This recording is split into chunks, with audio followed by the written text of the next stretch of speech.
আমার শহর রায়গঞ্জ নিবেদন করছে সায়নী গোল্ড এন্ড ডায়মন্ড, থানা রোড, রায়গঞ্জ।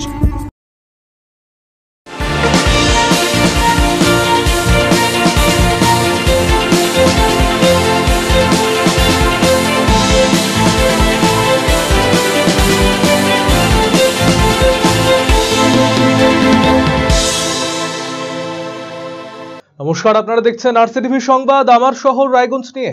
আপনাদের সাথে আমি তুহিন। শুরুতেই নজর রাখবো যে খবরের দিকে। রাজ্য পৌর ও নগর উন্নয়ন দপ্তরের পক্ষ থেকে সলিড ওয়েস্ট ম্যানেজমেন্ট নিয়ে বৈঠক অনুষ্ঠিত হলো রায়গঞ্জে। বৃহস্পতিবার রায়গঞ্জ শহরের বিধান মঞ্চে এই বৈঠক অনুষ্ঠিত হয় পৌরসভার তত্ত্বাবধানে। পৌর প্রশাসক সন্দীপ বিশ্বাস সহ ওয়ার্ডের কোঅর্ডিনেটররা উপস্থিত ছিলেন এই বৈঠকে। মূলত রায়গঞ্জ শহরে সলিড ওয়েস্ট ম্যানেজমেন্টকে কি পদ্ধতিতে এগিয়ে নিয়ে যাওয়া যায় সেই বিষয় নিয়ে আলোচনা করা হয় এদিন। পশ্চিমবঙ্গের মাননীয় মুখ্যমন্ত্রী মমতা বন্দ্যোপাধ্যায়ের পরামর্শ অনুযায়ী আমাদের পৌর এবং নগর উন্নয়ন দপ্তর আজকে রায়গঞ্জে মিটিং করছেন। সলিড ওয়েস্ট ম্যানেজমেন্টকে কিভাবে আমরা মেনটেন করব, কিভাবে এগিয়ে নিয়ে যাব, কি পদ্ধতির মধ্যে দিয়ে এগিয়ে নিয়ে যাব সেই বিষয়ে তারা মিটিং করছেন। শুধু মিটিং নন, আমাদের সিপিইউ আছে যেখানে সেন্ট্রাল প্রসেসিং ইউনিট অর্থাৎ বন্দর পৌর শ্মশানে, সেখানেও আমরা আজকে ভিজিট করেছি যে কিভাবে নিয়ন্ত্রণ করা যায় সলিড ওয়েস্ট ম্যানেজমেন্টকে। তার প্রক্রিয়ায় আমরা আজকে সকাল থেকে 9:30 থেকে আমরা রায়গঞ্জ পৌরসভা আমরা মিটিং করছি সুদার তত্ত্বাবধানে। সবকিছু নিয়ে ডেঙ্গু মুক্ত রায়গঞ্জ, ডেঙ্গু মুক্ত পশ্চিমবঙ্গ রাখবার পরিকল্পনায় আমরা কাজ করছি। নজর রাখবো পরবর্তী খবরে। আচমকাই কবরস্থানকে খাস জমিতে স্থানান্তরিত করার প্রতিবাদে পথে নামলেন এলাকার সাধারণ মানুষেরা। কবরস্থান কমিটির পক্ষ থেকে জমিটিকে পূর্বের অবস্থায় আনার দাবিতে বৃহস্পতিবার রায়গঞ্জ ব্লক ভূমি ও ভূমি সংস্কার দপ্তরে ডেপুটেশন প্রদান করা হয়। জানা গিয়েছে রায়গঞ্জ ব্লকের বিন্দুল গ্রাম পঞ্চায়েতের বালিয়া কবরস্থানটি প্রায় 200 বছরের পুরনো। বালিয়া কবরস্থান কমিটির দাবি, আগে আরএস রেকর্ড অনুসারে এই কবরস্থানটি মুসলিম ধর্মাবলম্বীদের ব্যবহারযোগ্য হিসেবে ঘোষিত ছিল, কিন্তু বর্তমানে এলআর রেকর্ডে দেখা যাচ্ছে এই জমিটি 1 নম্বর খতিয়ানের অন্তর্ভুক্ত হয়েছে, অর্থাৎ তাকে খাস জমিতে স্থানান্তরিত করা হয়েছে। কে বা কারা এবং কোন নিয়ম অনুসারে এই কাজ করেছে তা জানতে চাওয়া হয় বিএলএলআরও দপ্তরে। পাশাপাশি তারা ডেপুটেশন প্রদান করেন। 4 নম্বর বিন্দুল জিপিতে বালিয়া কবরস্থান, যেটা 4-5টা গ্রামের মানুষ মুসলমান জনসাধারণ যেটা ব্যবহার্য এখানে কবরস্থ করে, এটা আমাদের পূর্বপুরুষ 100-150 বছরের কবরস্থান হয়ে আসছে। আমরা জানি আজ ঠিকই আছে, কিন্তু কিছুদিন আগে আমরা দেখলাম যে আমাদের কবরস্থানটা অলরেডি কিছু অংশ ডাঙা করে দেওয়া হয়েছে অর্ধেকটা, এবং কিছু অংশ 1 নম্বর খতিয়ানে নিয়ে গেছে। আমরা জানি 1 নম্বর খতিয়ান মানে হচ্ছে সেটা বেচলেন, সরকারি সম্পত্তি হয়। কিসের বেসিসে আমাদের 100-150-200 বছরের কবরস্থানটাকে কিসের বেসিসে 1 নম্বর খতিয়ানে নিয়ে গেল, কেন নিয়ে গেল, কোন জিওর বলে নিয়ে গেল, সেটা আমাদের জানতে চাই। এমনকি আরএস খতিয়ানে সেটা ছিল কবরস্থান, বালিয়া কবরস্থান, এবং মন্তব্যের ঘরে ছিল মুসলমান জনসাধারণের জন্য ব্যবহার্য। হায়ারওয়াইজ এলআর রেকর্ডে আমরা দেখতে পাচ্ছি সেটা শুধুমাত্র কবরস্থান, এবং অর্ধেক সম্পত্তি ডাঙা হিসেবে ট্রিট করা আছে, এবং 47 শতক জমি বাস্তু হিসেবে ট্রিট করা আছে। মন্তব্যের ঘরে কোনো কিছু নাই, সেটাকে তুলে দেওয়া হয়েছে। তাহলে শুধু কবরস্থান আছে, তাহলে সে কবরস্থানটা কার? পার্টিকুলারলি কমেন্টসের ঘরে কোনো নাই, যেটা আরএস খতিয়ানে ছিল মুসলমান জনসাধারণের জন্য ব্যবহার্য। সেটা কে বা কাহারা রাতের অন্ধকারে সেটাকে তুলে দেওয়া হয়েছে। তাহলে কিসের ভিত্তিতে, কার ইশারায়, কোন ষড়যন্ত্রে এটা করা হলো? এখানে বিএলআর অফিস ঘুঘুর বাসা, এসডিএল অফিস ঘুঘুর বাসা, এরা কি করে রাতের অন্ধকারে অনৈতিক উপায়ে এটাকে চেঞ্জ করে দিল?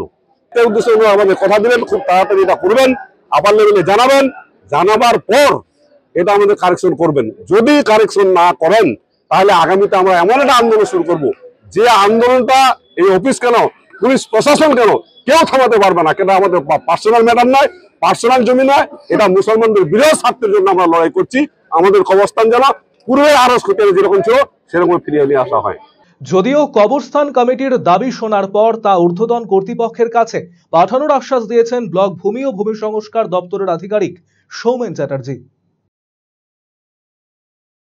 হ্যাঁ, যে দাবিটা ছিল ওটা অ্যাকচুয়ালি বালিয়া কবরস্থান কমিটি বলে একটি কমিটি আছে। ওনাদের একটি দাবি হচ্ছে, যে দাবিটা ছিল যে আরএস রেকর্ডে একটা জমি ছিল, কবরস্থান হিসেবে ছিল, সেখানে দীর্ঘদিন ধরে কবর দেয়। পরবর্তীকালে এলার যখন রেকর্ডটা হয়, সেখানে ওই দাগটি 4টি আলাদা প্লটে বিভক্ত হয়ে যায়। 2টি প্লটের মধ্যে কবরস্থান হিসেবে মন্তব্য, মানে কবরস্থান শ্রেণী হিসেবে থাকে, এবং 2টি প্লট আর কি জানা একটি বাস্তু হয়ে যায়। তো এবং পরবর্তীকালে 4টে দাগই ভেস্ট হয়ে টোটাল পরিমাণটাই ভেস্ট হয়ে যায়। মানে এখন সেই 4টে দাগই কিন্তু সরকারের অধীনে 1 নম্বর খতিয়ানে আছে।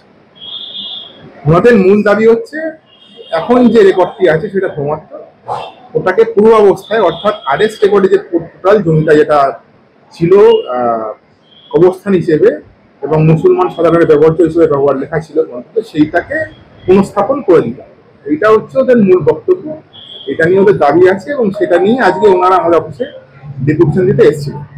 সুরা বলতে আমার যেটুকু আমাদের বক্তব্য, যে আমাদের সব যেহেতু 1 নম্বর খতিয়ানে জমিটি রয়েছে, ওনাদের বক্তব্য আমরা শুনলাম, ওনাদের ডেপুটেশনে যা আমাদের যে দাবি দাওয়া পেশ করলেন আমরা নিলাম। আমরা এটাকে আমাদের উপরে যে কর্তৃপক্ষ আছে তাদের কাছে আমরা নির্ধারিত চ্যানেলের মাধ্যমে পাঠিয়ে দেবো, প্রপার চ্যানেল যাবে, এবং সেখান থেকে পরবর্তী নির্দেশ যেরকম নির্দেশ আসবে সেই নির্দেশ অনুযায়ী আমরা অবশ্যই আমাদের পরবর্তী যা কাজ হবে সেই নির্দেশ অনুযায়ী হবে। এটাই আমাদের বুঝিয়ে দেওয়া, মানে বলে দিলাম আমি। এবারে যে খবরের দিকে নজর রাখবো, 11 দফা দাবিতে এবারে ডেপুটেশন কর্মসূচি গ্রহণ করলো পশ্চিমবঙ্গ প্রাথমিক শিক্ষক সমিতির রায়গঞ্জ সদর চক্র শাখা। বৃহস্পতিবার রায়গঞ্জ সদর চক্রের অবর বিদ্যালয় পরিদর্শকের দপ্তরে এসে উপস্থিত হন শাখার সদস্যরা। এই কর্মসূচিতে নেতৃত্ব দেন শাখার সম্পাদক অরূপ কান্তি ঘোষ। তিনি জানিয়েছেন, উত্তর দিনাজপুর জেলার স্কুলগুলিতে স্থায়ী প্রধান শিক্ষক নিয়োগ, প্রত্যেক শিক্ষক শিক্ষিকাকে হেলথ স্কিমের অধীনে আনা, স্কুলে মিড ডে মিলের বরাদ্দ বৃদ্ধি, স্কুলের খেলাধুলো পরিচালনায় সমস্ত সংগঠনকে সমান প্রাধান্য দেওয়া, 2023 শিক্ষাবর্ষের বকেয়া পোশাক প্রদান করা সহ 11টি দাবি রয়েছে তাদের। এদিন রায়গঞ্জ সদর চক্রের অবর বিদ্যালয় পরিদর্শক নাসরিন পারভেজের হাতে ডেপুটেশন পত্র তুলে দেওয়া হয়।